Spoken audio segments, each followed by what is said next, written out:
All right. Welcome here, everyone.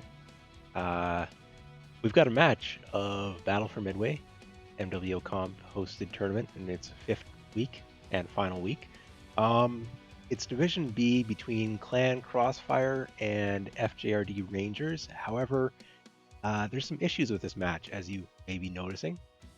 Um, so the one team is Oceanic, the other team is European, and um,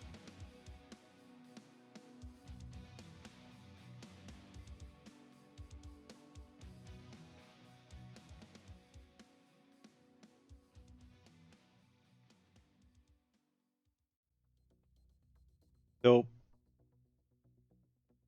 Rangers are expecting they're not going to be able to field a full team. They're hoping to be able to field 5 players. It's a 7v7 tournament. However, they're allowed to play down in players, but not down in tonnage. And there's minimum tonnages on all these drops that are relatively high. So in order to be able to complete all the drops, the FJRD Rangers need at least 5 players in order to field the minimum tonnage. Now, the reason they're doing this is not because they think they can win. There's a difference in this tournament in the points between losing a match and forfeiting a match or a drop. So the way it is each drop is worth 4 points. So if you have a draw, each team gets 2 points. If a team wins, they get 3 points. If a team loses, they get 1 point. If a team forfeits, they get 0 points, and their opponents get the full 3 points. So what the Rangers are trying to do is to put together a drop deck that meets the minimum tonnage and allows them to play. And when they likely lose the drop, they get a single point instead of getting 0 points for forfeiting. Now, why does that matter? Well, there's it's in the rankings, it's for pride, it's for honor, it's for, the enjoyment of the game, but it's also for the standings. And Rangers are sitting with 34 points in the Division B. They're ahead of KDCM team, which has 32 points, and they're just behind the Fjord main team, which is sitting at 40 points. But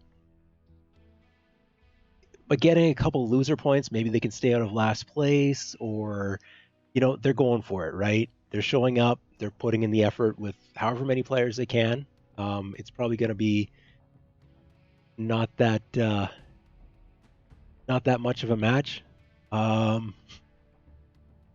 But we're here for it. I am, you are, the players are, right? We'll see how it goes. What is on my screen right now? Hopefully it is the lobby still. Yeah, we could talk about maps, but maybe we should do that. Yeah, okay, they're creating new decks and strats on the fly because they don't have their full team, so they're trying to figure it out. Yeah, it's a rough early morning game for them or something, and it's just gonna be something. All right, let's pop up the map room here. All right, so hypothetical scenario where you're on a team and you only have 5 players, and you have to meet the minimum tonnage. Minimum tonnage is, I believe, 300 tons, maximum 320 for the first 2 drops. It's the latter drops where it's going to be more difficult for them to field a drop deck with the reduced player count. But we're going to Forest Colony first, the original Forest Colony.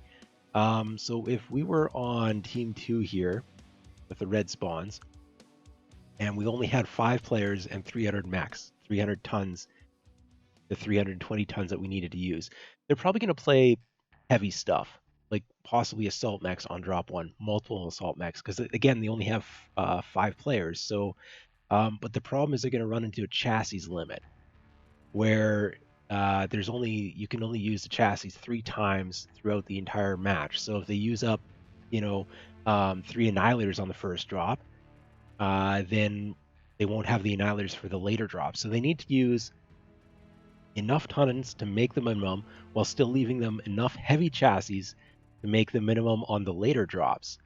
So probably not any 100-ton mechs here on Forest Colony, but we might see some 75-tonners or 70-tonners, multiple 70-tonners, just to get to that 300-ton limit with their 4 or 5 players. Okay, look like they got 5 in the lobby right now. So that's looking good. That's looking good. Somebody did the math, and with 5 players, they can actually complete all of the drops today. They will be able to make minimum tonnage for each and every single drop. Again, this is not an ideal situation. They could pick up a win though. Let's be clear on that. 5 players can beat 7 players. It's not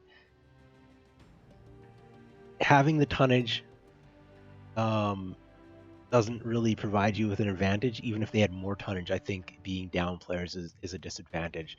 But they have a chance. They could pick up a win. So for CXF, they want to get maximum points. Again, they're playing for first place here. Clan Crossfire has 44 points in the division. The division lead has 46. And there's another team tied with Clan Crossfire at 44. And again, Fjord's main team is only at 4 points behind at 40. So this is a very close division. Um, First place is far from settled, and Clan Crossfire needs to ensure that they get the maximum number of points here in order to try and claim first place. If they lose a single drop, like this is big time issues for them. So they're punching down, but they need to not screw up. So how would they screw up? You know, throwing a push into an assault receive line would probably be screwing up. Sitting and trading with them while you send your superior player count to go get like a 4 cap or a 3 cap, that's probably the safe way to play this. I don't know if they're going to do that. They might just rush in, get it over with. But if they're going to go for maximum tryhard, they probably should be playing a cap game. Grab 3 caps and just whittle away on the trades, because your opponents make minimum tonnage, they're having to take heavy mechs, which means they're slow. They have fewer players, which means they can't split up for caps as easily. Like if they send 2 players for gamma, that's like 2/5 of their team. That you can't do that. Like you just can't. So if you send 1 player and they get picked, I mean now you're in a 7v4. So they're not.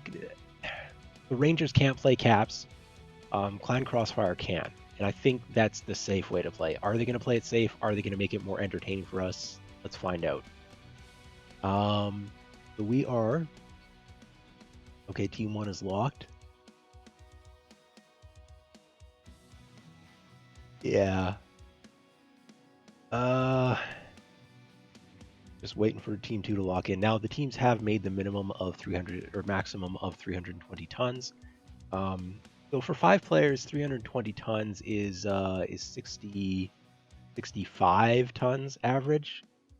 So it could be like a quick draw rush deck, or because I don't think they can really play the cap game, so they can't really afford a light mech, I don't think. I don't know. It's going to be interesting to see this. These are probably not going to be quality matches, but they might be interesting matches. So, if you're expecting like high level competitive play here today, I'm sorry to disappoint you, but it is what it is.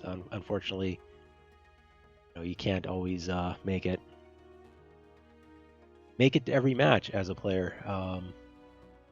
Unfavorable time zone, lack of player availability.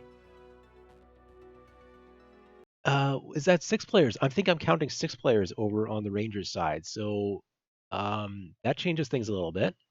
Having 6 players instead of 5, that's definitely a lot better. They could pick up a win here. They could get an upset.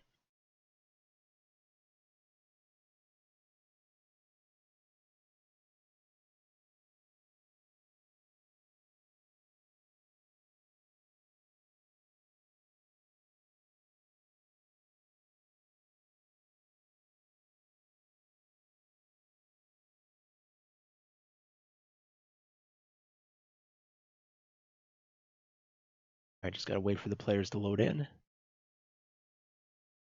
Oh, I tried to make a minor improvement to my audio filters for my microphone. I noticed it was cutting out. I don't know if I adjusted it the right way, the wrong way. If there's technical issues, let me know in the chat and I'll try to fix it in like, I don't know, 10 minutes. Unlucky. Um,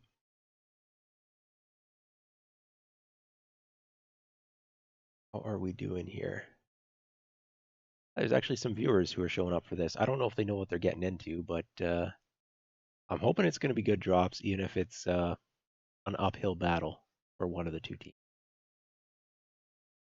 And again, I think the pressure is more on CXF not to screw up than it is on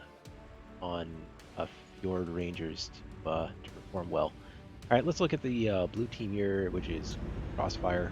What did they bring? Did they decide to play safe, or did they go aggressive? We've got Chargers. Chargers could be aggressive.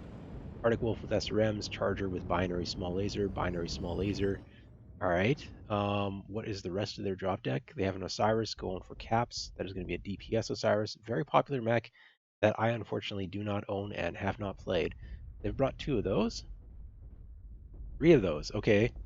And a Javelin. I'm seeing a push deck. They could stall it out with a pair of Chargers with the binaries, but I think they're just going to push in and try to get this over with. Again, that might be a mistake. Stimrog is playing an SRM6 Jenner. Oh, these are Oxide Jenners, some of these. Okay. Dervish, small laser, Streaks. Oh, Streaks. Archer with Streaks. What is an Archer? Is that even a real mech in this game? And then Kentaro. So another Streak mech. There are a number of light mechs on the side of CXF. Those Streaks might do some work here. They're going to be absolutely useless against the Chargers, but we have a wide flank here along the coast.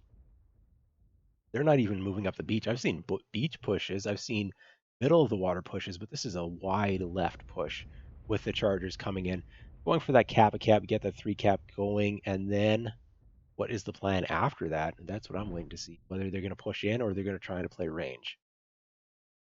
And they do have the range advantage with those Chargers, so they could play range, even though the majority of their drop deck is set up for close range combat. Theta's been taken here safely. Now, where do they want to go after that? So the Rangers are looking at going through the channel pass, going for back caps. Again, in a cap situation, I think they're disadvantaged. However, by bringing a number of streak mechs, if they were playing against a ranged trade drop deck, they can maybe get picks off of that and try to flip the cap situation, even being down some players to start the drop. But against the style of drop deck here that CXF brought, Chargers can cap pretty well. They're not a slow chassis by any stretch of the imagination. Both teams haven't really spotted each other, I don't think. Javelin's looking here, but I think these mechs are concealed. Yeah, it's an ambush at Theta. Nimrog's taken some damage, has been spotted. Is that a tell? Not sure if the main was spotted or not. It is going to 4 cap, now back to 3 cap. So again, Clan Crossfire's up on caps here. The pressure is definitely on Rangers to make something happen. They could send a mech to the undefended Gamma that's way out there, but nobody wants to do that. Takes too long. Might be the better play here, though, although they're losing Theta right now. This could be the jump, but everyone's set up to receive. So this push, if it happens, it's going to happen. We're going to see Streaks versus Lights and Chargers. All right. What do we got? A couple mechs have been spotted. Yeah, so this push just needs to go full send right now. A little bit of early spotting. Who's the focus target here? Chargers taken. Is that streak damage? Because that's going to be spread. Yeah, streaks against Chargers. Not a good initial target. Stimrog looks like they might have been legged on the cap point and they go down. But there's also one other mech that goes down at the same time. It's all about killing the lights with the streaks. That needs to happen. There we go. Rathnor has taken heavy damage from those streaks. That mech is getting absolutely shredded. Squeebs is also getting beat up here. They might not make it out of range. Yeah, Streak's picking them up. Here it's happening. Is it happening? It might be happening. If I can get an angle here. John McFuzzy looks like they just got... No, they're not legged, but they did get side torsoed. And what is left? We've got Beefy Supreme in a leg Kentaro. The Arctic Wolf, who's the sole hopes of CXF. This is happening.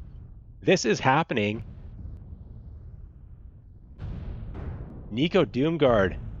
Oh, there we go. Streaks cheesed it out. CXF did not take the safe drop deck, and they ended up losing the first drop, which As the tonnage gets higher and higher, I think it's more and more favorable for the higher player count team. But yeah, Rangers just won while down a player. They won the 6v5, 6v7. Sorry, correction there. So it happened, and we have it live on stream here. So today's a good day for all those underdog enthusiasts. And let's not be mistaken here. This was a true underdog fight, and the outcome came out. They put together a drop deck that could carry a win. I'm making fun of the streaks, and there's a reason for that. But when the opposing team brings 5 light mechs, streaks are actually pretty good. They're just really bad against chargers. I'm surprised the chargers melted the way they did. Well played. Okay, caps are still ticking here. I wasn't really paying a whole lot of attention to them, but there's still plenty of time here. We're not in danger territory there. Not major danger territory. There we go. So I know this 4 minutes before chat does, but let's see what how chat's feeling about this. I think there's going to be a little bit of a surprise amongst many of you watching this. Definitely a surprise for me.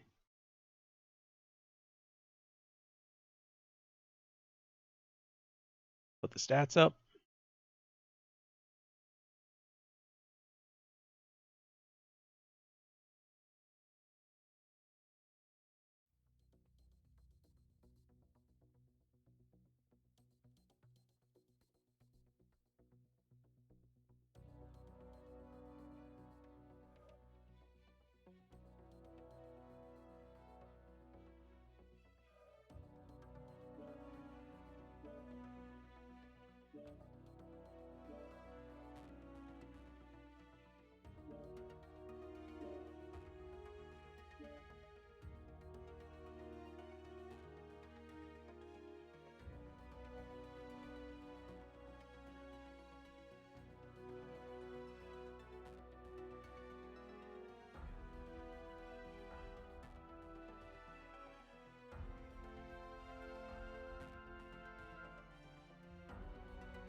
All right, so looking at the damage numbers here, I was doing some lobby stuff there. Sorry, it was a little bit quiet. So damage totals, shockingly low for the light mechs that got streaked to death, which I don't think that's surprising anyone. So where was the damage coming from? Dervish, Archer, and Taro. Those are the 3 streak mechs. Or, sorry, there's another Archer as well, also streak mech. So the streak mechs are putting in big damage numbers, and they were also picking up kills. And, 50 team damage from Beefy Supreme. Interesting thing about lock-on missiles is that if somebody steps in the way between you and your target, the missiles still fly straight into them. Yeah, so the streak mechs carry the day. The ambush worked out. The XF could have played a more boring style. They elected not to, and it ended up not working out for them. Now, are they going to adjust? Are they going to play more cautious in the next ones? I don't know. I don't know what's going to happen in this match. This match is just all over the place. Should I pop up? Yeah, let's pop up the map strat.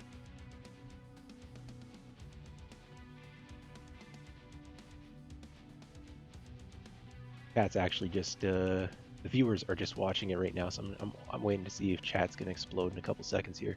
Let's talk about this. What happened? Okay, so pretty simple, straightforward. He went to cap point, and then tucked in. Opposing team, they did an interesting water push after having grabbed taps, something like that. But they didn't get the scout, and that's very, very important here. I don't think they had any idea that there were streak mechs on the way for them, and that's something where having a mech, you don't want to run into an ambush with your lights, but you need that scouting intel. Getting something up on radio tower early because you don't want to go up the channel toward Theta and run into an ambush. But maybe getting a scout through the trees here before everything's managed to tuck in, catch an archer, see that it's full of streaks, and that tells you a lot because I mean the archer is just a mech that doesn't make an appearance, and then usually when it does, it would be MRMs or the hero with like lasers or something. I guess I don't know. The archer just doesn't show up in competitive play. If they knew that it was streaks, I do believe they would have played differently. CXF. They did have some flexibility options. It's because they went on to Theta. They knew there was going to be an ambush, so they all moved in mass. Like we had an entire concave that moved in onto Theta. So they knew there was going to be an ambush, but they didn't know it was going to be streaks, and the streaks just absolutely brutalized those lights. There were other options available to them if they got that scouting intel. That's how I see it. Yeah, so kind of waiting to see how players are. There's a lot of mech labbing going on right now.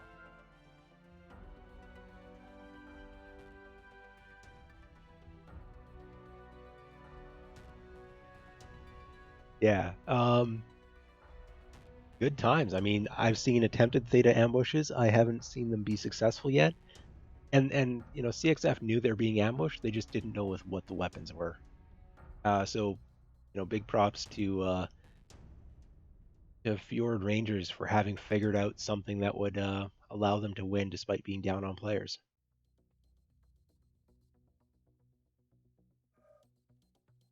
Like there's a little bit more mech labbing going on here.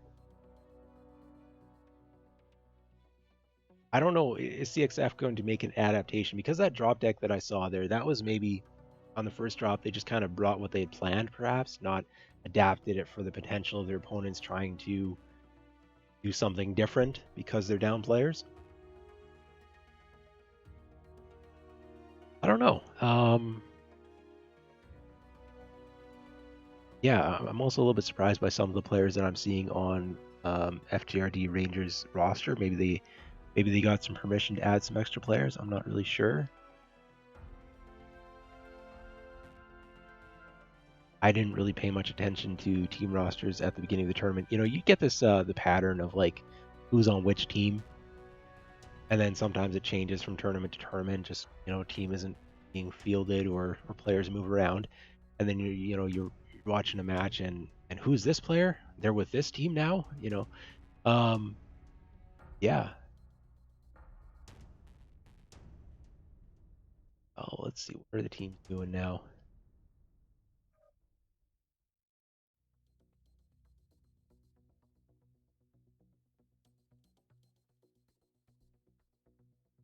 All right, I'm gonna pop up more on that map room.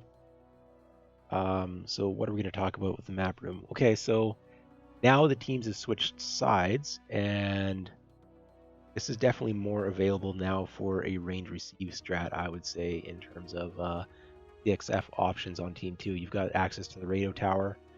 There are some other reasonably strong range receive positions that could be set up, like a concave type situation over on arrows. Why do I have arrows on that tool? All right, give me my pencil back.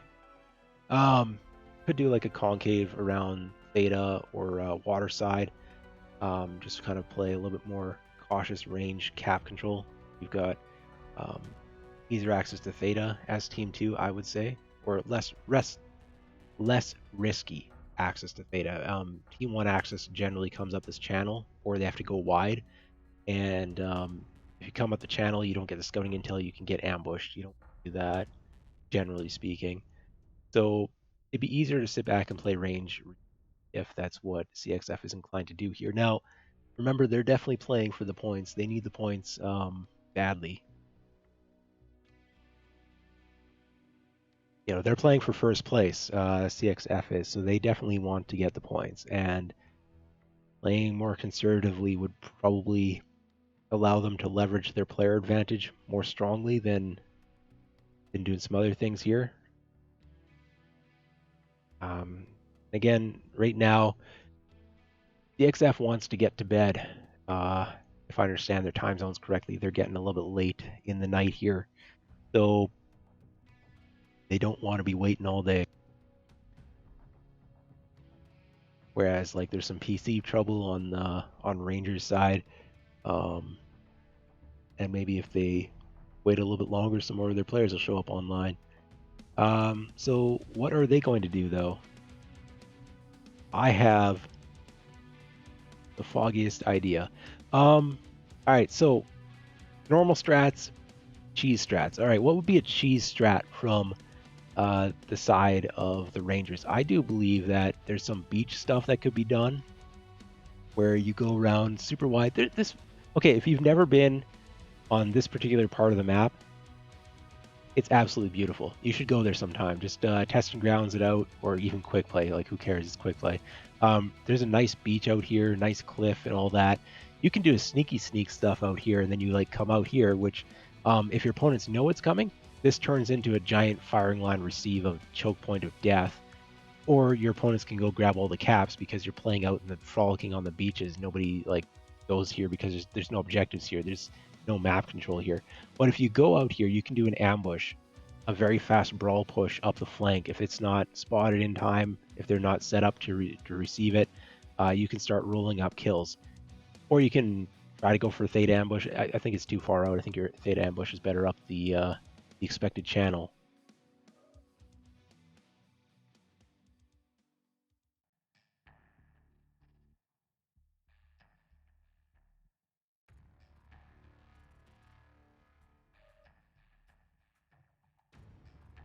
All right, what are we waiting on here? Now, if you go water side, it's going to get scouted. You could go a hard brawl up the arch, which, just straight up the gut. It can work. It can definitely work. Hard pushes up the gut can definitely work. In which case, you want jump jet mechs that can get up on the radio tower, maybe summoners or something. If you're playing with 320 tons for 6 players, you can afford a couple of summoners. But yeah, I think that's really what the options boil down to. I don't expect to be watching trade receive. I think this ambush here would now be way too obvious. Anything waterside just doesn't sound very good.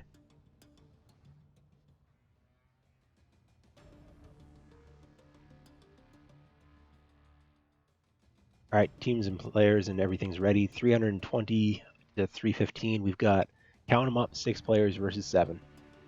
So it's a gap. It's not an insurmountable gap. It'll get more difficult as the tonnage goes up, though, would be my opinion.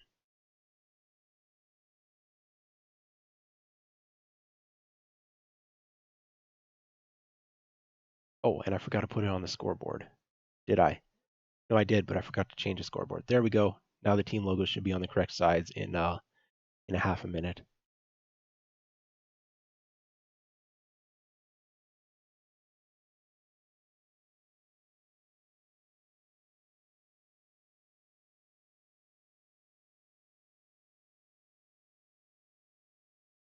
So what was I talking about? The beach. Look at this beach. If you just keep going and going and going all the way along the coastline here, where you've probably never been as a player, and you keep going and you keep going, and then over here there's a little sandy beach with a cliff, and there's 2 ways up. Little goat path over here, and then another wider goat path over here closer to Theta.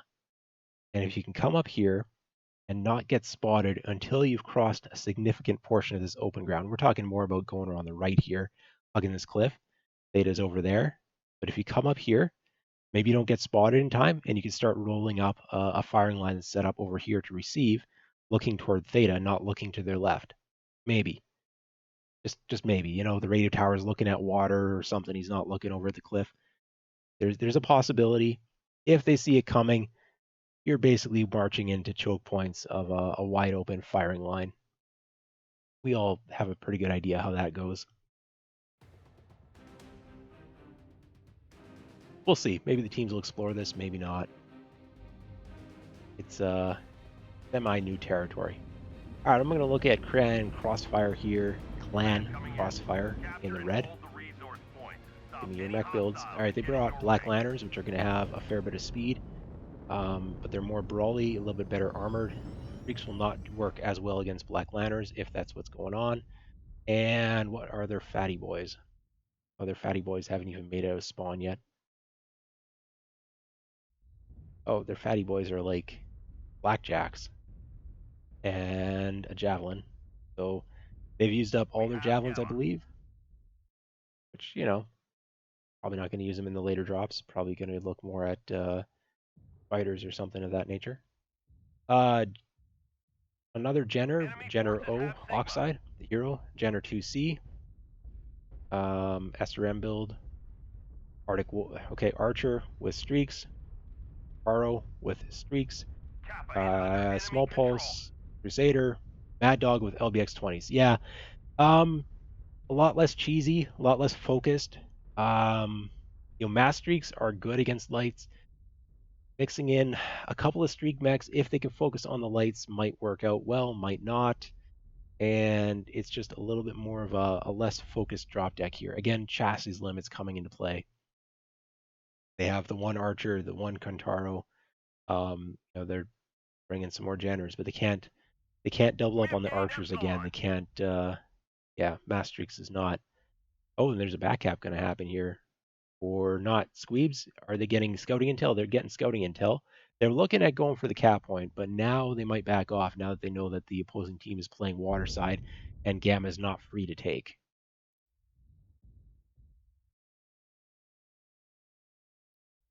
Now this is a near side or beach side water push,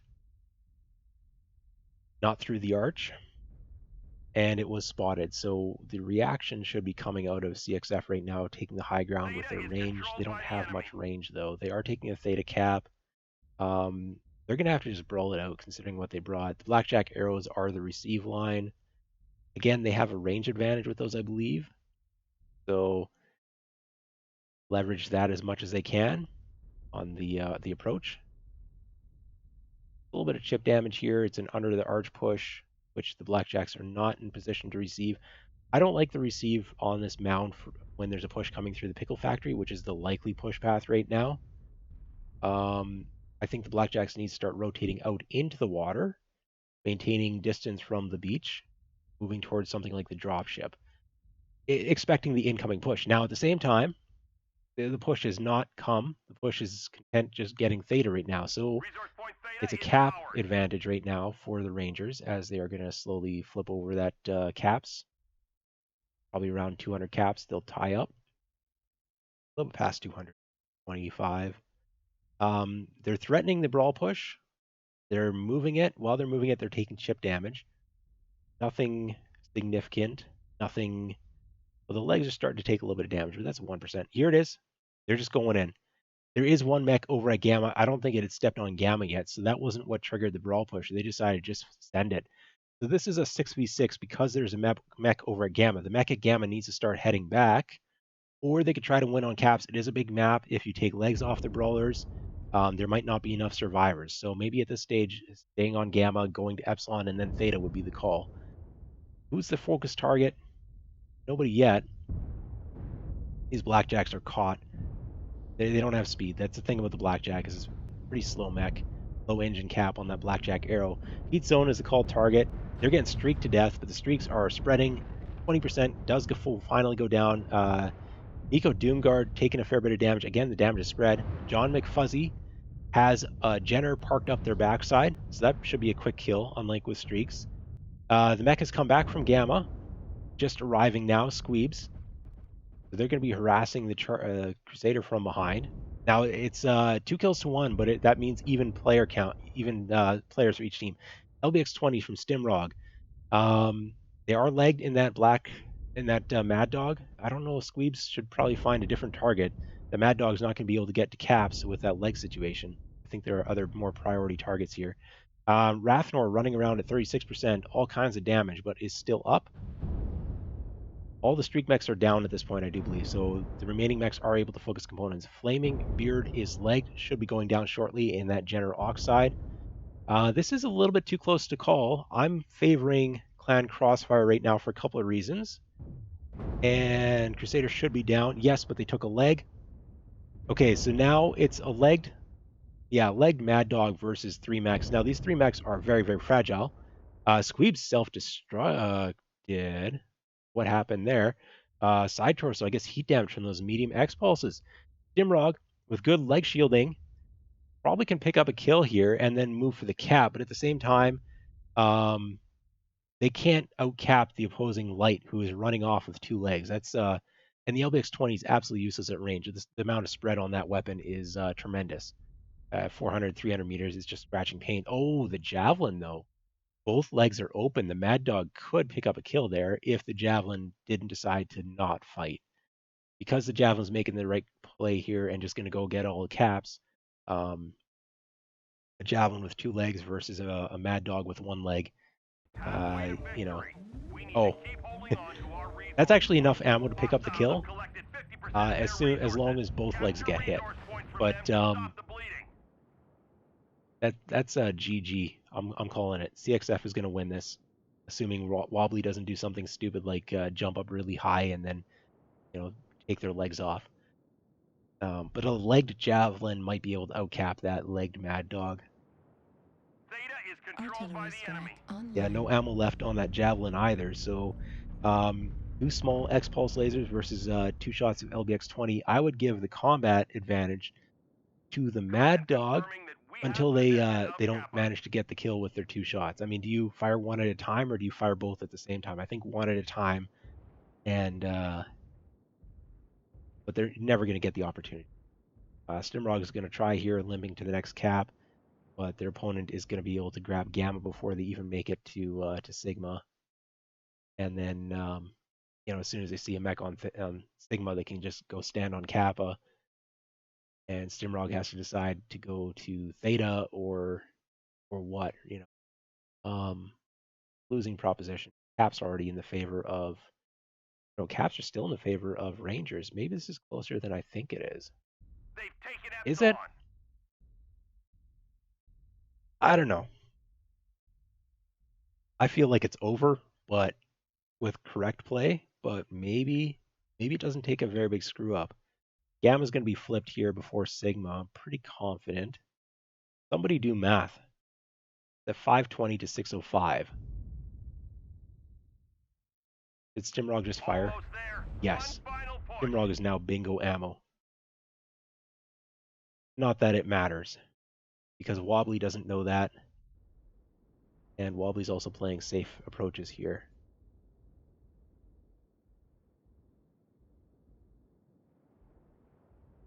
Going to be 4 caps to 1 briefly. Then the Mad Dog's going to get the cap. We're at 580 to 640. They have resource point Gamma. I don't know. Somebody do math. I'm not. I mean, those couple seconds of 4 caps are really going to help out, as opposed to the 3 cap to 2. After Gamma, are they going to go for Kappa or yes, they are. That is the correct call. Pretty confident. Because they know where the enemy mech is. They know it's on Sigma. So, and there's no purpose of going back to Epsilon. Like, you're not looking to defend with a javelin. You're looking to just keep running around, avoiding your opponent and grabbing cap points. And here we go. Cap's flipped over. Resource point Sigma. So right now, Rangers need a 3 cap or they lose. And there's no way for the Mad Dog to go get a 3rd cap. We might get a clash at Kappa, but the Mad Dog's out of ammo now. And it doesn't even matter because, pick up the kill and race to the next cap. There's not a chance. Mad Dog's just too slow.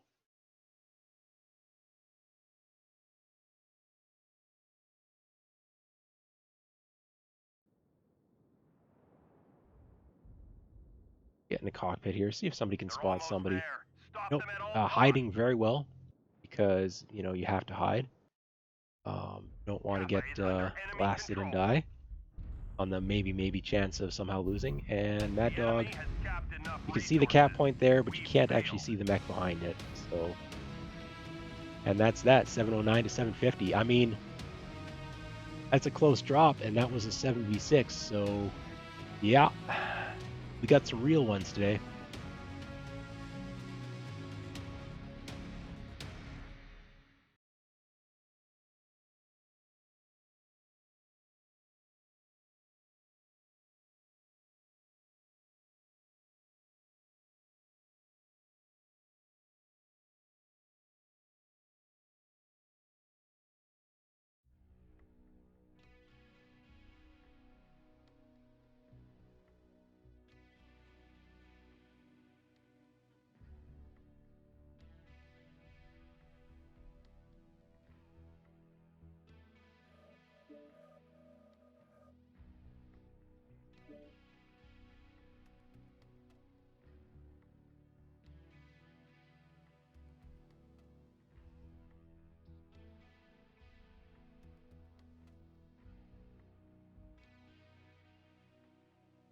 Okay, I've got damage numbers up on the screen right now, presuming that yes, I do. Okay, good.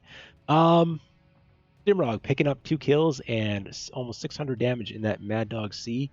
Limping around at the end, can't get the craps because that's just how it works. You know, if they had a DC player who was like AFK for 5 minutes, reconnected, that DC player would have been able to win. So that's the 7v6 is just it's fewer legs for the cap portion of the post fight. On the opposing side, Squeebs picked up a pair of kills after coming back from a side cap quest mission. Wobbly in the Javelin capping it out, also picked up a kill and 350 damage. Rathnor in the Black Lantern refused to die and put up 400 damage until they eventually did die. Blackjack arrows, focus targets, a little bit lower damage totals. Team damage, a little bit higher on the Kentaro and Archer, which are the streak mechs. So the streak missiles are hitting teammates. We can definitely see that there. That's not going to be from a strike. There wasn't enough time to drop 2 strikes in that brawl. So that's friendly fires coming from the streak missiles.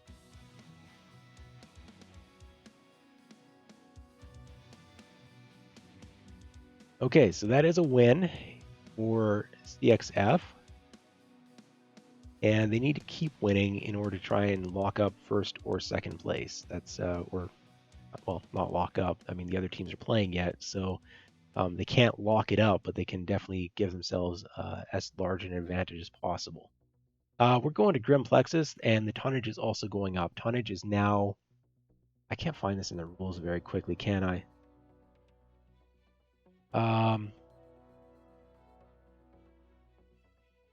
As per the table below. The table below doesn't actually say.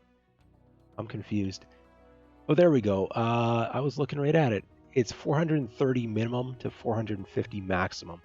So for 7 players at 450, we are looking at 65 tons a player. For 6 players at that 450, we're looking at 75 tons per player.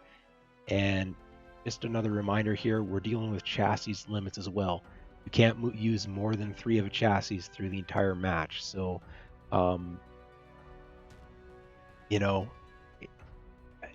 it's really hard to get a single 40-ton cap mech into your drop deck when everybody has to be averaging 75 tons. That's just, that's going to be hard. And to not use up all of your assaults or anything like that, because there's another drop coming up later that has an even higher tonnage. It's 490 minimum to 510 maximum. You got to save your Atlases, Annihilators, and Direwolves for that drop. I guess Marauder 2s and Stone Rhinos. So there are options there. Executioners at 95, Corsair at 95, Banshee at 95. It's going to be...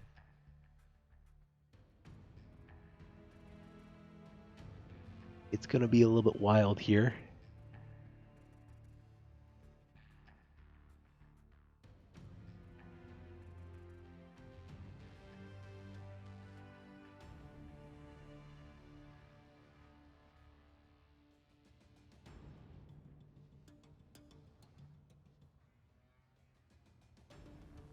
The XF wants to get to bed before the sun comes up, so they're providing some encouragement for their opponents to, hurry it up a little bit with the drop deck planning and the mech labbing.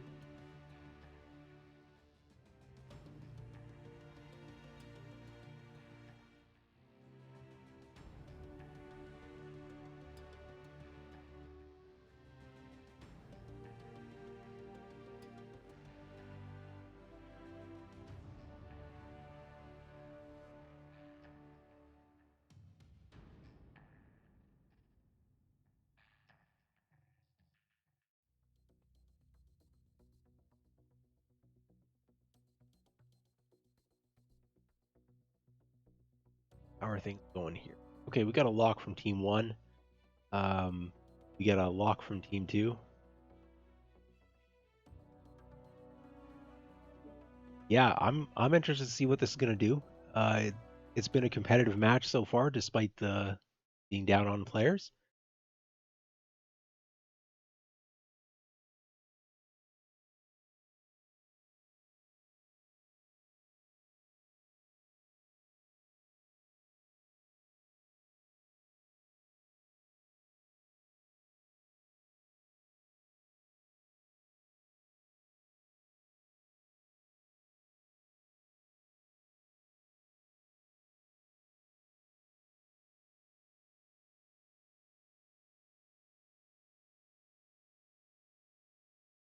I guess to an extent, I kind of miss the old days of MWO when there were fewer chassis in the game. The Atlas was the only 100-ton mech, or did I even play back then? Barely. Probably by the time I started playing more seriously, there would have been like, I don't know, what was the second 100-ton mech added? It wasn't the Direwolf, was it? Like the Annihilator was after the Direwolf, I think. What other 100-tonner would have been added before though? I guess I should like run a poll asking that or something if I had full issuing powers. Well, enough for this scroll down memory lane of I don't have any memory. What are these players bringing? Stalkers, Marauder 2Cs, and Battle Masters. One of each. All right. Heavy large ER Mead, ER large, 5 ER large. So not very focused in terms of what they're doing. An Oxide, that's a third one. Gargoyle with small pulse. Yeah, 2 Gargoyles, small pulse. They're using those for their cap max because they just need to use up their tonnage. That's what's going on with those Gargoyles. They don't match the rest of the drop deck. They're just making tonnage with something that moves kind of fast. And they have charges left to do that in the next drop. On the opposing side, Clan Crossfire, ER large, Annihilator, Stalker with a mid-range vomit build, Stone Rhino with Goss vomit, or, well, long-range trading, and a Night Gear with the same, just not nearly as many ER larges. Theta Dive went the favor of Clan Crossfire. I'm a little bit surprised that wasn't contested. Incubus with Mead Pulse and machine guns versus same build, heavy machine guns there. 3 of those mechs, so that is definitely going to go for cap control. So now they're doing it. Clan Crossfire is going to be playing the range cap control strat right now. They've sent all their traders to go get the side cap. They are going to be playing behind the tabletop with their range, I guess, is what they're going to do. It's going to take them forever to get out here, but yeah, I guess, get the scouting and move carefully, move slowly. On the opposing side, Rangers are setting up. Well, they're continuing to move. I guess they are not going to set up gas station or even at the fuel tanks. They're going for the cap on the side here with their entire force moving to Kappa. They're not going to find any mechs to fight here. The Gargoyle is, look, it's their cap mech of choice because of the minimum tonnage, but 87 kph is not really going to cut it. Jenner Oxide is going to make it their first Gargoyle's backup, but isn't needed. On the opposing side, the Gargoyle has grabbed a side cap and is now waiting to ambush someone. Are they even powered down? Looks like they're powered down, so they are absolutely waiting in an ambush location, looking at the cap. Somebody's going to come along, step on the cap, Gargoyle powers up, and 12 small pulses rip off their legs. Let's see if it works out. Here comes Rathnor, our first customer. I can't do this in first person. It'll bug too many things. I'm sorry. Huh? Huh? Oh, oh, oh. It popped a UAV. Does the UAV detect that? No. They're looking around. They're looking around. Gargoyle's powered up. Oh, it took forever to power up. It's been spotted. It didn't get the first shot. Didn't it power up? What is going on? I thought they had the ambush perfectly executed. I thought they powered up in time. But they did not get the first shots off. Well, it was a good try at an ambush. It almost worked out. That was very close. It did not work out in the end. Now the Incubuses have to decide if the 3 of them want to gank a lone Gargoyle or if they want to do something else. Theta is being flipped right now. Marauder 2C is parked on it. There's no trading going on right now. These mechs are not set up from Clan Crossfire in a trade spot. They set up between 2 cap points as a background impossible to brawl location. They're trying to control the side caps with that. Oh, I see what they're doing. That's right. I forgot you could see them from here. So that Gargoyle cannot hide behind the cap because it's as fat as a barn door. If it was a piranha, not a piranha, but like a locust or a flea, it could probably hide behind the cap. And these mechs, if they are brawl push, they've got support from each other in their range positions. So they're doing a 3 cap control using this back alley area. Now, this is what I was talking about. See, the Jenner is a much smaller target, can actually hide behind the cap point and try to flip it. Again, the Jenner's a lot fatter than a Locust or Flea, but there's a little bit of a chance there at hiding behind the cap, as opposed to the Gargoyle. Another reason why the Gargoyle is not a very good cap robot. It's too fat to hide behind cap points. And they're having to concede the cap here to Squeebs, who is grabbing it right now. The Gargoyle cannot go for the 1-3-3, particularly with the fire support available there as well.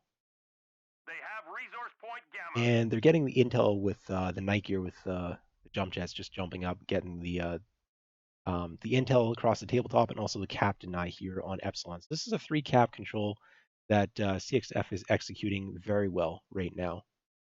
So now the caps are 400 to 270. It is time to do something for the Rangers. I don't know what something is, but they have to do it.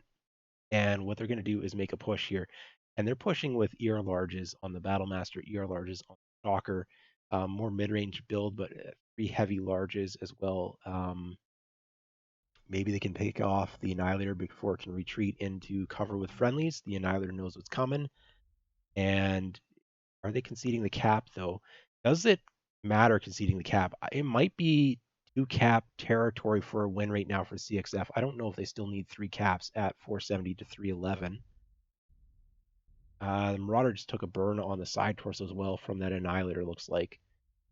Now the return fire is coming in. Annihilator, very tanky mech, but it's out in the open. It doesn't really have a retreat path, but it's a 1v a bunch because the other mechs from CXF are still moving up. They are not joining Stimrog and the Marauder. They're doing something else. Something else being 2v1 trades at the tabletop. I mean, they need to push hard, like right now.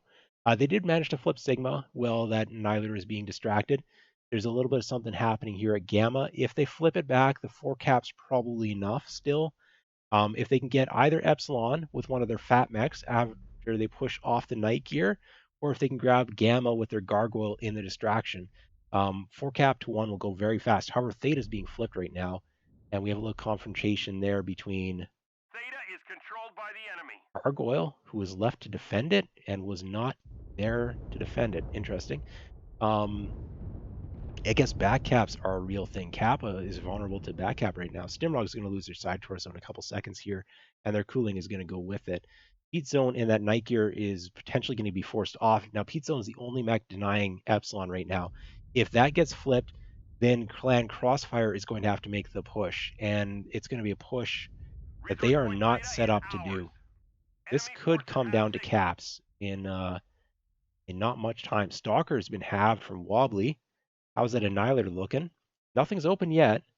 Stone Rhino is moving up 100%. It is not a DACA Stone Rhino, though, so that does not push overly well. But on the same time, being up a player, having just so much armor for these ear larges to chew through, I don't think they receive too well either. Epsilon still has not been flipped. We are at 650 caps to 480.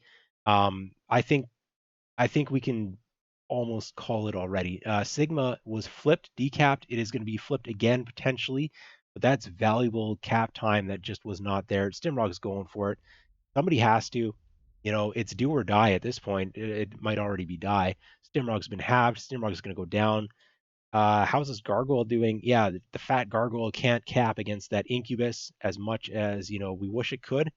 It doesn't have the speed to chase down the Incubus. The Incubus is back up with a whole bunch of fire support from behind it. Jenner can't get the cap, and this is over. This is over on caps. Valiant effort. Stimrog is doing his best to die on the cap, just making the play. It no longer matters, but it is the correct thing to be doing. And we've got a 1v1 between the Jenner, which has now been legged, versus, well, it's not a 1v1. Somebody keeps firing down into it, which is, how it goes. And at the same time, the fat Gargoyle just can't get the cap flipped here either. I guess they finally did get the decap. So they're very close to being able to grab it, but yeah, it's tough to cap while down a player. It's also tough to cap in a Gargoyle when there's blue lasers that can tickle you. The thing's just too fat. I see what they're doing. They very nearly pulled it off. Big props.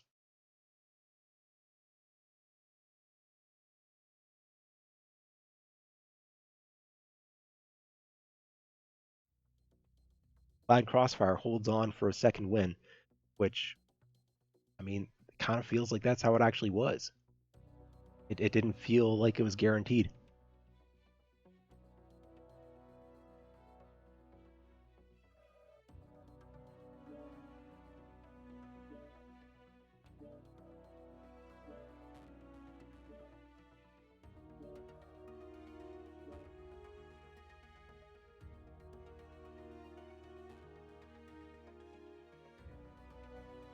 All right, I've got damage numbers up on screen. I do believe. Yes, I do. Good.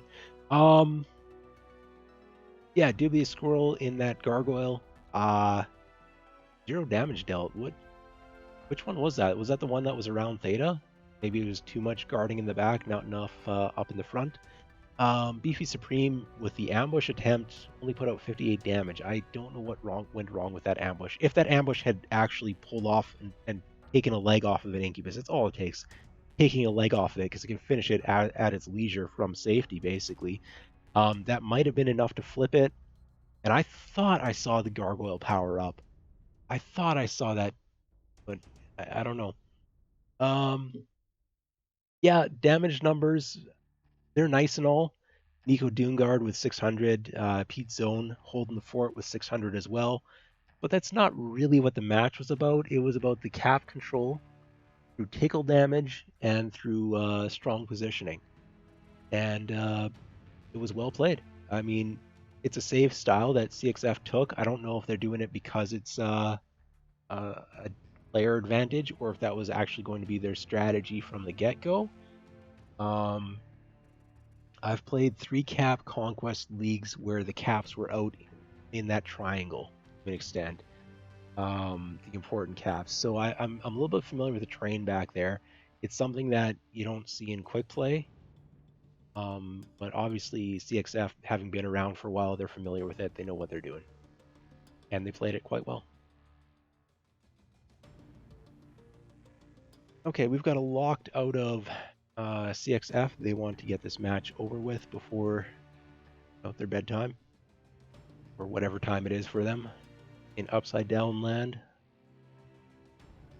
They have half-hour time zones down there, and some of them do daylight savings and some of them don't.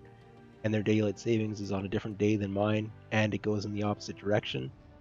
And I don't even know what time it is for them normally, so I'm pretty sure they're going to bed and not getting up, but I could be incorrect.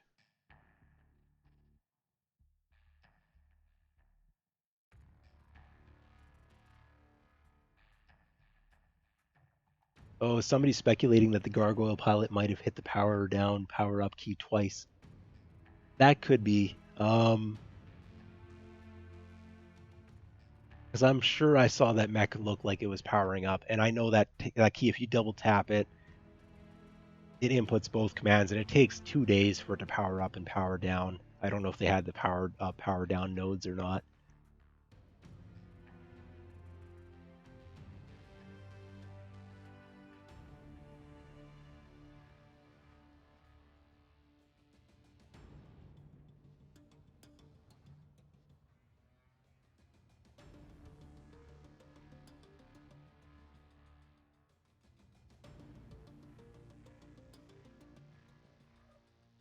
I'm just waiting for Rangers to get in lobby. There might be a clock watch on them right now. I'm not sure. I'm not running a timer myself. And unfortunately, there are no timestamps in the private lobby chat. A little bit ridiculous that there aren't timestamps in there, but there aren't. So I have no idea what time Team 1 typed in locked. So I have no idea how many minutes Rangers have to ready up. Well, what do we want to do right now? Should we do another map recap? I don't know. Why not? Yeah, so basically it was Team 2 which would be the CXF. They were playing a range cap strat of I'll do like this. Can I do it like this? Okay. Put this box up here, and then I'm going to put a couple of circles, and the circles are going to be here, here, and then another one over here. Now what they're doing is they're grabbing a 3-cap control of sigma, epsilon, gamma, and they've got the range firing sight lines for gamma, sigma, epsilon. And then they're just running the clock. Now, while they're doing that, they are also sending, or threatening to send at least, some mechs on a back cap. They went for Theta and actually did get that, flipped it for a bit, which mattered a fair bit. I don't know if it was I don't know where that gargoyle was out here, but I don't know where they were before that. Sorry, on a replay probably could see where it is on the mini map. But getting that Theta decap and flip actually kind of mattered a bit. But this deny on Gamma was huge, and it's very difficult to push these mechs because there's so much uphill pushing in the open to do, more or less. And then Heat Zone's doing a marvelous job, outnumbered trading to defend Epsilon and preventing mechs from getting off of that. And the Annihilator is the main anchor, I would say, holding down Sigma, which the other mechs did not have a range to, or angles, did not have sight lines on. Oh, teams are ready to go. So I'd say the Annihilator was the MVP there of that 3-cap hold position, and then the push, the counter push against Epsilon as well, which very very well timed. Teams are ready. We're getting in the next drop. Question is, are we going to see basically the same strat, or are teams going to up?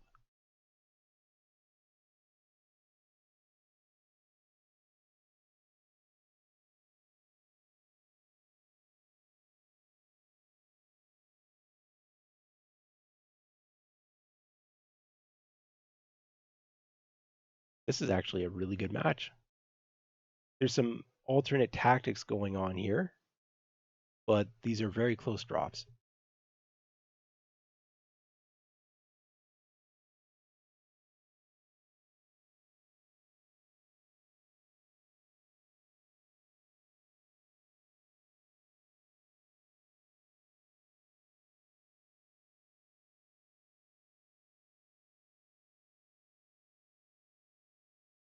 Again, we got to wait for players to load in. While we do so, we're going to look at these fuel tanks and the gas station and Theta. Are the teams going to race for Theta, or are they going to concentrate on the side caps and just concede that Theta key point? I'm going to look at CXF here to start. Coming in with more Stalkers and a Spider and Phoenix Hawks. All right. That's a good wolf pack, actually. I like this. Medium X-Pulse, not large X-Pulse on the Spider. So a little bit more speed, but a little bit less range. Heavy machine guns as well, so they got a lot of DPS up close. Annihilators with ER large and a Stone Rhino with Gauss ER large. So definitely a fatty fat hold line. Probably going to do the same strat, just from the reverse side. Both teams have about equal access to the back corridor.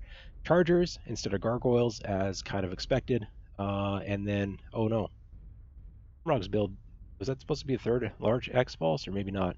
Linebacker with medium pulse. Medium pulse is going to get buffed in the next patch, apparently. A little bit of leaky leak there. And another one of these chargers. So 3 chargers, 3 linebackers. Speed and weight. They're making their minimum tonnage while keeping some speed. Now, they're a little bit brawly. They got to go in. They can't play this range control stuff. The initial fight here is going to be at Theta. Linebacker's seeing it. There's 2X, but linebacker knows it's got backup. Just call them over. Driving them off, they are not going to get a leg off of Wobbly. Wobbly's going to get out. They've got enough speed that if they path correctly, they shouldn't take too much more damage. There we go. The Theta's been flipped. It's going to be reflipped. And at the same time, we've got the Fatty Fats making it to the side cap finally. That's a disadvantage here. It's going to take 3 days for them to get into position. If they get hit before they get in position, this might favor the Brawl deck. We have Gamma. Epsilon's been flipped. Theta is being deflipped, decapped, deflipped. whatever you want to call it right now. I don't know why it's taking so long to do. Hurry up. Theta is Um, controlled by the the two enemy. caps to one, and CXF is nowhere in position. They have not been scouted though, but process of elimination, it's very possible that Rangers know where they are. Are they just going to ball up and push, or are they going to keep going for They've caps? taken They're splitting Epsilon. off of Theta and going for side caps. They're going for Kappa now. I think that's a mistake. I think you want to just find the main body, ball up, push into it, and then worry about picking off the wolf pack after. Right now, sending one mech to Kappa, it's vulnerable to the wolf pack, and it reduces your firepower against the main body. Now, standing on Epsilon's cool and all, but it doesn't actually accomplish anything. Not even like you get map control or anything. Like you're nowhere near Theta, you're nowhere near a side cap. The map's just way too big. Dimrog's looking for the scout. What are the fatty fats doing?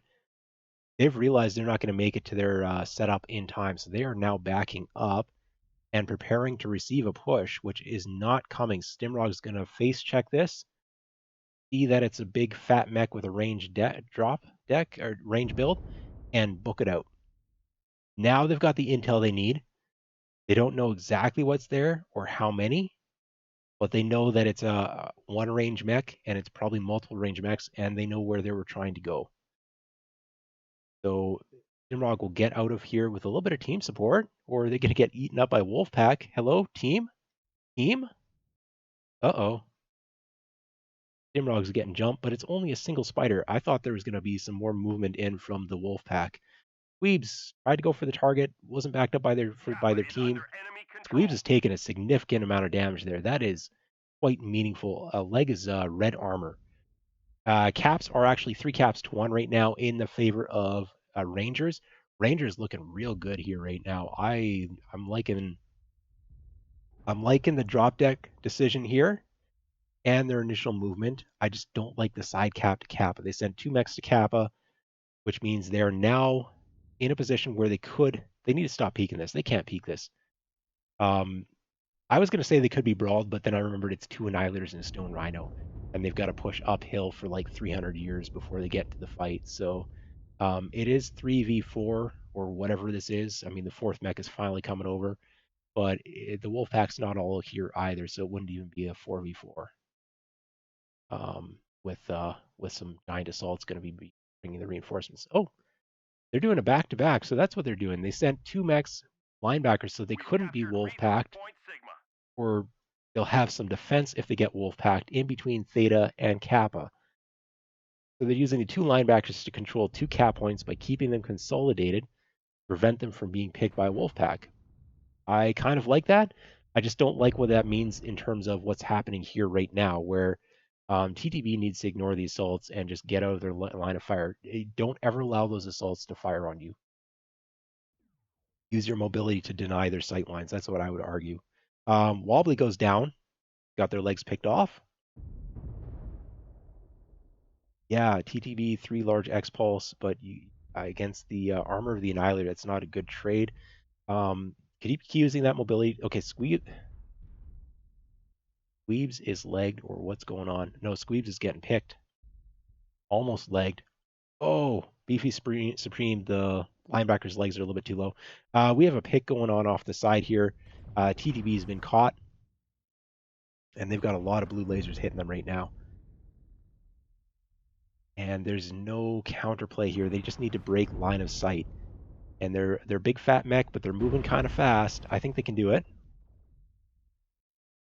This is a tactical operation here. Charger now has an open side tour, so one of the linebackers has come over.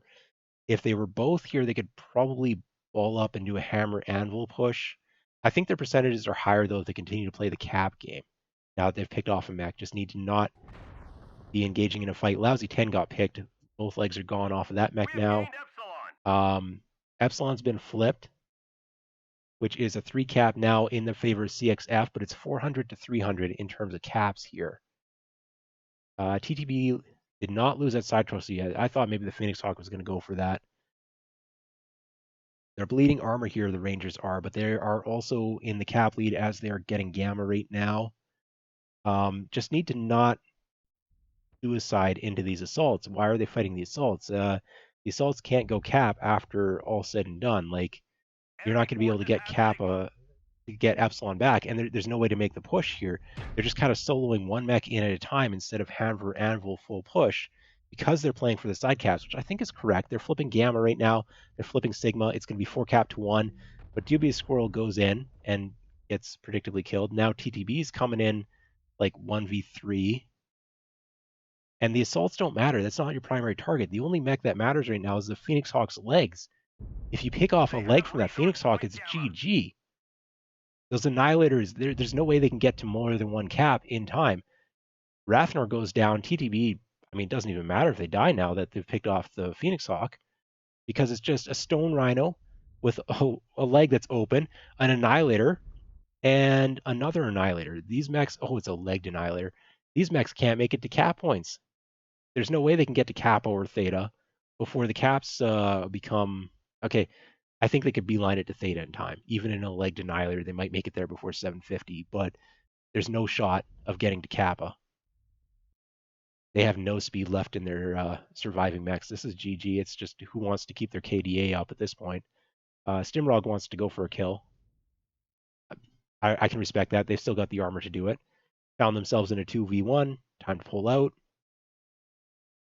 Probably go for leg kill on that Annihilator. It may have skipped leg day. Or maybe not. Can't really tell. Yeah, they're legged. Large is still looking pretty good. And remember, these ER larges, 5 ER large does not brawl well, even against that large X-Pulse, small laser type stuff. Like, the Annihilator, it can't. Hitboxes are quite good on the Annihilator, except for the leg hitboxes. So in a brawl, it's not going to do well for other reasons as well. I mean, not just about ability to focus targets, torso, center torso, side torso, whatever. It's also ER large and face time and E capacity and all that jazz. But yeah, playing with their food a little bit right now. John McFuzzy, Paradox is going in, trying to pick up a kill. They might be able to get it before time runs out. It's going to be very close. Open The center enemy torso has on the tapped linebacker does enough not go down. resources. Open leg We've on the Stone failed. Rhino does not go down. And where was the other 1v1? Oh, the other mechs were KDA players. They weren't going to risk it. And there we have it. We have a tied match now in a 7v6. I don't know. Should I keep bringing that up? Wow.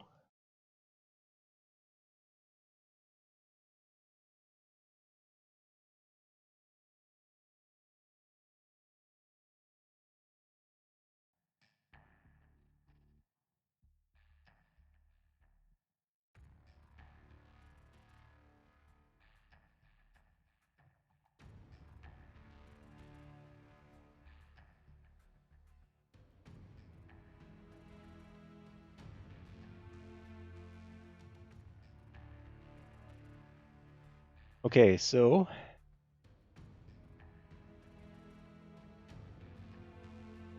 I'm going to switch this over to the lobby because I don't want us to miss this. So we have a ban on Hibernal. There are 3 maps this week. One team gets to ban, the other team gets to pick, and then the team that banned gets to pick the team side of the map that they did not choose. So if you followed that, maybe you didn't. So CXF gets to ban a map. They decided to ban Hibernal Rift. This week, the map options were Vitric Station, Polar Highlands, and Hibernal Rift.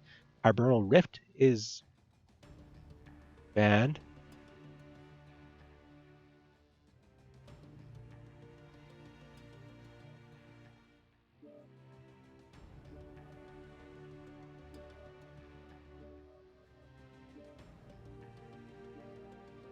And the map has been chosen as Vitric. Okay.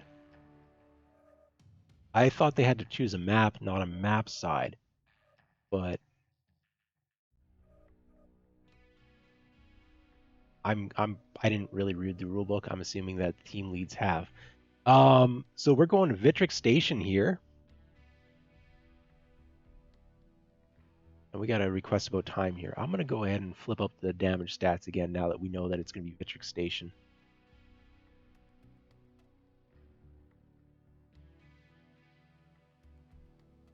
And I got to flip here. Okay, so let's run through the damage here real quick. This one, I think the damage actually mattered. It's also what the damage is being dealt to. Stimrog was 770, picking up 2 kills and 5 components in their charger. TTB with 700 damage in their charger, picking up a kill and 3 components to go with that. Linebackers have fairly low damage totals. One of the chargers also low damage total. They were kind of playing more the side caps though. They were there when it counted, but they were also out on the side caps when that counted. So well played from the entire team there for the Rangers. Over for CXF, we have some standout damage totals from the 3 assaults, and 750 for John McFuzzy in the Stone Rhino, 650 for Pete Zone and Annihilator, Nico Doomguard with 500 in the Annihilator, and the 2 Annihilators picked up 3 kills. But the issue is the light pack got picked off. And just like I was giving a damage pass to the linebackers and side cap charger, I'm going to give a damage pass to the light pack for the most part, but they weren't on the caps when they needed to be, and they need to win some fights around the caps, and they kind of got killed before it got to that stage of the fight, and that's kind of why it got to that stage of the fight. The light's getting picked off, the Phoenix Hawks getting picked off. They were supporting their bigs, but the bigs didn't matter. Asterisk. If your bigs die, you lose Epsilon, you lose whatever semblance of map control that you had, all that. But at the same time, legged annihilators can't get cap points. And you need to keep somebody alive that can go for the back cap. And preferably enough of them alive that they don't get picked off by a linebacker. 2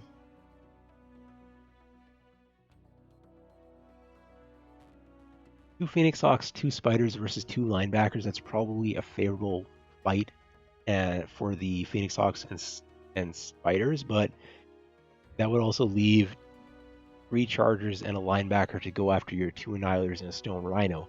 And I don't think that's a favorable fight for the Annihilators and Stone Rhino. The DPS just isn't there to chew through that armor before you get, picked apart. So this is just actually some really good drop deck and map strats coming out of FJRD Rangers. That's where I'm going to chalk it up.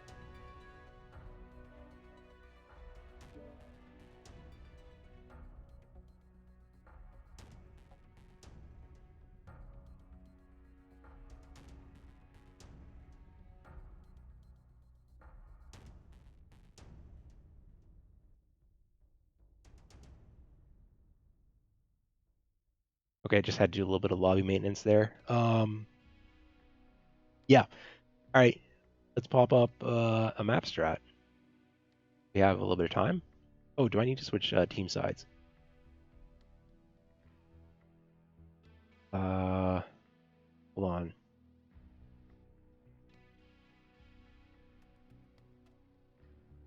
Yeah, there we go. Yeah. Rangers are going to be team 1 on Vitric Forge here coming up in a second. Vitric Station. Sorry, Vitric Station. Yeah.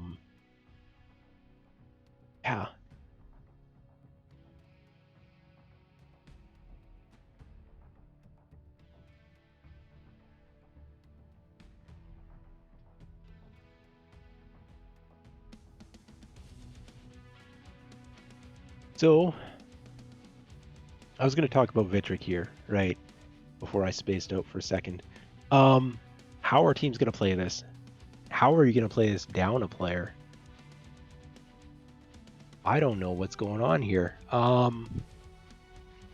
mean, it's not quick play.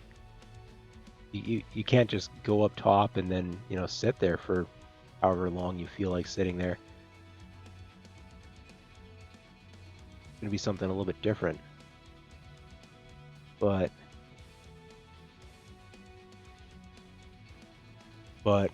what do you do if you're outnumbered in terms of players? And then Conversely, what do you do if your opponents are outnumbered in players and yet they're kind of bringing it to you? I think Brawl. I don't know. I don't feel like doing strats and anything here. I just want to, grab a bunch of mechs and go smash the opposing side. If they brawl, then you just out-brawl them. If they set up to play range, maybe you do the Super Mario jump. You just go in there and you brawl them. But you've also got to make the minimum tonnage.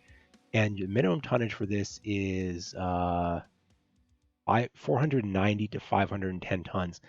They've got 6 players and 490 tons to fill, minimum. They can go higher. It's generally advisable to go higher. That is an 80-ton average. They used up all of their gargoyles and charters. They don't have any gargoyles or charters yet, if I'm keeping count correctly. So, what do you bring? Again, this is a small map. I'm not concerned about cap strats here. But this is going to be the hardest one possible for Rangers to pull out of these all the drops here today.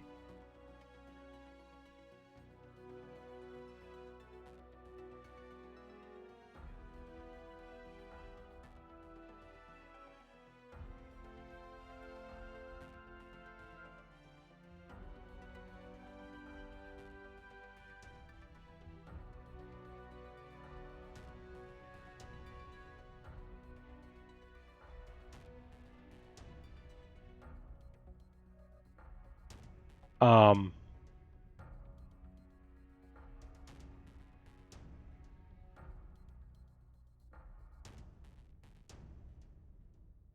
yeah, so much tonnage to use up. I don't know. I mean, what are they going to bring? Executioners, if they have players that can play it, would be a strong, heavy, mobile mech choice. But what do you pair up with it? You don't have chargers or gargoyles, and you need to make a minimum tonnage. And you want to have something that can cap, maybe like a Shadow Cat. I don't know what they're gonna do here. I'm at a complete loss. Um,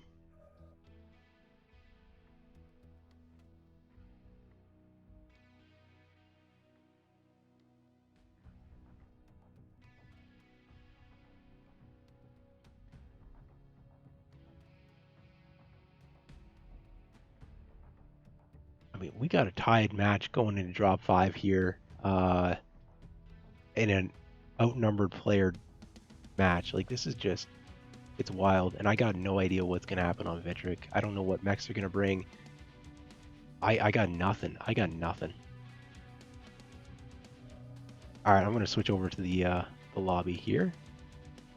There was a question about what the timer's at. I don't have a timer. I'm not a referee either, so oh boy. And there's no timestamps in the chat here, as you can see. So yeah, but we have no idea what time anyone was typing any of this. We have no idea how much time is left. Good times. Okay, so we got 510. Again, the minimum was 490. Yeah, 490 to 510. 510 is the maximum, 490 the minimum, obviously. Why am I saying it? And just a little recap here. Clan Crossfire came in with 44 points, 2 points back from the number 1 team, tied with the number 2 team. It's a two-way tie for second in Division B. They're 4 points ahead of the 4th place team, and they were only 10 points ahead of the Rangers. I didn't think that was where we're going to see something crop up. And just to be clear, 3 points for a win. So Rangers are still behind Crossfire. There's no way they can catch up and pass them at this point in time. But Crossfire did not manage to get the big blowout win that they needed in order to have a really good shot at first place in the division. And Rangers, at their 34 points, they're only 6 points behind the Fjord main team. And, they've got enough points here that they've tied Fjord's main team. Now, if they pull up a drop win here, Fjord will still have more points because it's 1 point per loss. So the Rangers shouldn't be able to get 4th place in the division. They're still going to be finishing the bottom 2, but they're making a very convincing argument here to not be in the bottom of the division. They're only 2 points ahead of KDCM coming into this match, and so every win that they pick up here is huge. All right, teams are locked, and we're going to go. It's 510 tons on each side here. So they did manage to make the maximum tonnage. Now, that tells me they're going to be very big, very heavy, and very not cap capable. But it's a small map, so I don't think that cap. I don't think it's going to come down to caps. Every other drop, it feels like has, but I'm not feeling it this time. Prove me wrong. Teams are going to be fighting underneath the blue sun inside of the red canyon filled with a whitish gray city of shiny, flickering stuff. I don't know. Is that a metaphor for something? Maybe it's a metaphor for life as a mech warrior, as a clan warrior, a euphemism for the clan birthing process. Maybe this is like a giant belly button and the mechs are lint inside of it. Here come mechs. Let's talk about something else. What do we have? Clan Crossfire. They're bringing Blackjack Arrow, which is the last one that they had left, I'm pretty sure. Firestarter, Blackjack, Stone Rhino with... Oh, it's a Brawl Stone Rhino, different than the ones they've been running previously. Executioner with red laser backup, lots of red laser, large pulse, so that is a very brawly mech. 2 of those, a Stalker with mid-range build, and a Bushwhacker with high DPS Brawl. For side cap control, but Bushwhackers aren't very fast, but again, it's not a very big map. They're facing off against Stone Rhino, Brawl, Spirit Bear, Brawl, Spirit Bear, Brawl, and a pack of summoners that are going to do the Super Mario jump. Does a summoner have jump jets to do that? Was that SRM2s with Artemis?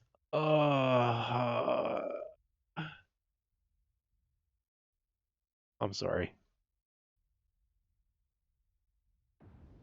SRM summoners have been spotted. Blackjack has spotted it. Kodiaks are at the ramp. They've got the mask, so they got up there fast. The Stone Rhino's lagging behind. They don't want to go until he's there. Summoners are playing in the basement. They're going to grab Theta. They're getting shot a whole bunch, though. Squeeb's got to play careful.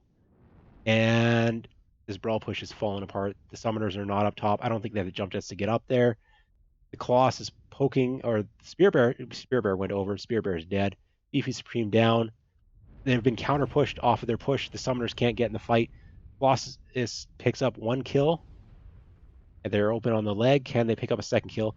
Summoners are now getting in the fight, or some of them are. Some of them are still in the basement. Stimrog and the Kodiak dropped. That initial engagement fight did not go well. Can it turn around?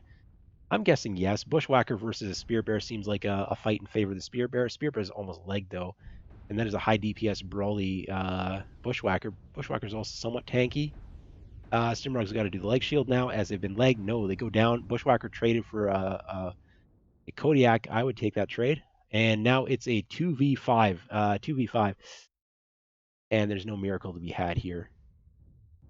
John McFuzzy's leg. John McFuzzy might go down.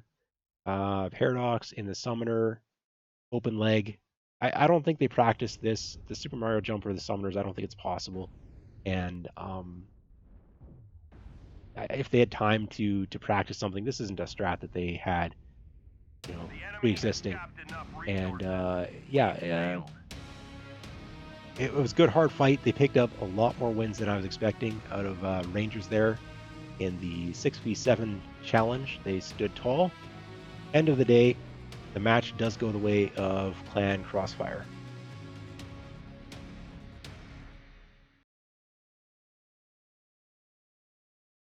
And they'll now have to sweat it out to see if their 3 drop wins are enough to secure 2nd place or 1st place. I don't know. Yeah, good hard fights today. I've got the damage numbers up on the screen. See if there's anything notable there. Team damage. There is team damage on the board. I like team damage. It demonstrates that you were actually shooting. 31 team damage for Wobbly in the Stalker. Executioner for John McFuzzy put out 20 team damage. Lousy 10, a little bit behind with 18. Not enough team damage on the side of Fjord Rangers. Of course, they had fewer teammates to shoot at, so can't blame them entirely. Kills being picked up by Pete Zone and the Bushwhacker. 540 damage, leading the team in damage and the entire match in damage in that little 55 tonner. The thing is quirked to all get out with offensive rate of fire quirks for those heavy machine guns and SRM cooldown quirks. I don't know what it's all got. It got into the fight it was looking for, and it did quite well. Damage numbers across the rest of the teams kind of, ETB standing out with one of the summoner builds. Beefy Supreme kind of led a charge that didn't have the anvil in place for the hammer when the hammer went in, or the other way around. I don't know which is the anvil and which is the hammer between, your big assaults and your mobile summoners. I guess they're supposed to be the hammer, but it was a miscommunicated push, I guess. It also got spotted, and that makes it a bit difficult, vulnerable to a counter push when you split your team up like that. That's that. I mean, we had a match. Wow,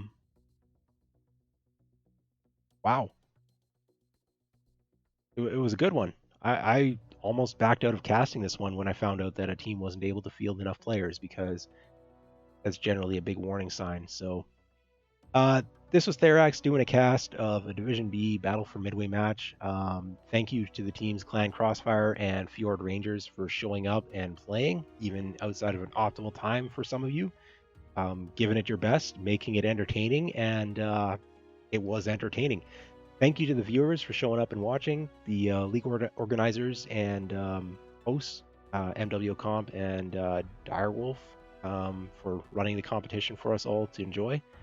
And this was Therax. I'm cutting it out, so thanks all for watching.